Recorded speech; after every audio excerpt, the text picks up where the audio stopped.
Hello guys, welcome back to my channel মনা ব্লগে। তোমাদের সবাইকে অনেক অনেক স্বাগত। আজকে অনেক দিন পর বিরিয়ানি খাচ্ছি আর সাথে পকোড়া। বহুদিন বলতে পারো তোমরা, কারণ তোমার দিদিভাই যেই পরিমাণে একদিন দুদিন ছাড়া ছাড়া বিরিয়ানি এটা ওটা হাবিজাবি খায়, কিন্তু খেতে পারছিলাম না, কারণ প্রচণ্ড পরিমাণে দাঁতে ব্যথা ছিল। নাই নাই করে 10-11 দিন আমি দাঁত নিয়ে খুব ভুগেছি। তো আজকে দাঁতে ব্যথাটা একটু কমেছে বলে, কালকে কমেছিল, তাই আজকে তোমার দাদাভাই বলল যে কি খাবে বলো, তাই নিয়ে এসে দেবো। তো আমি বললাম যে আমার আগেই যেটা মনে পড়ে সেটা হলো বিরিয়ানি। তো বিরিয়ানির কথা ভেবে আমি তা থাকতে পারি না, বললাম না বিরিয়ানিটা নিয়ে এসে দাও আর একটু চিকেন পকোড়া নিয়ে আসো। বললো যে ঠিক আছে, আজকে তাই নিয়ে আসবো। তো সোজা আর তার মধ্যে আজকে আমার সন্ধ্যেবেলা ভাই এসেছিলো। তো ভাইকে নিয়ে দুজন মিলে, জামাইবু আর শালা দুজন মিলে চলে গেছিলো আজকে বিরিয়ানি আনতে আর পকোড়া। তো দুজন মিলে নিয়ে এসেছিলো। আর সত্যি বলতে জানো তো, আমাদের এখানে একটা আলা বিরিয়ানি আছে, ওইটা আমি খুব খেতাম।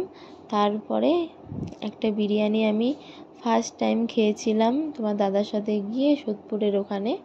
তো ওই বিরিয়ানিটার নাম হলো কোয়ালিটি বিরিয়ানি। এত সুন্দর খেতে, প্রাইস কিন্তু সেই একই, 100 টাকা করে, কিন্তু বিরিয়ানিটা খুব সুন্দর খেতে। আমি সোদপুরে যখনই যেতাম দেখতাম, কিন্তু কোনোদিনও খাইনি, ভাবতাম যে কেমন হবে না হবে। তো তারপর একদিন ভাবলাম না নিয়েই দেখি কীরকম হয়। তো খেয়ে দেখলাম সত্যি অসাধারণ খেতে, মনের মতো বিরিয়ানি। কারণ সবসময় তো আর দাদা বৌদির আর্সেনালের বিরিয়ানি, ডিবাপির বিরিয়ানি তো খাওয়া সম্ভব না, কারণ ওগুলোর অনেক দাম। তাই আমাদের মাঝে মাঝে মধ্যবিত্তদের জন্য এই কোয়ালিটি বিরিয়ানিটাই পারফেক্ট। তাই আমি আজকে 2 প্লেট কোয়ালিটি বিরিয়ানি নিয়ে এসেছিলাম আর 6খানা চিকেন পকোড়া এনেছিলাম। কারণ ভাই ছিল, আমি ছিলাম, আর আমার সোনা ছিল, আর তোমার দাদাভাই ছিল, 4 জন ছিল। তাই 6টা পকোড়া 2টো বিরিয়ানি নিয়ে আজকে আমরা খাওয়া দাওয়া করেছিলাম। তো দেখেছো, আমি তো বিরিয়ানি পেয়ে নাচা শুরু করে দিয়েছি, এত আনন্দ পেয়েছি আমি আজকে। কাউকে না দিয়ে আগে আমি নিজে খাচ্ছি, আর সবাইকে বলছি আগে আমাকে ভিডিও করে দাও আজকে। তো আমি নিজে খেতে খেতে আমার সোনাকে একটু খাইয়ে দিলাম।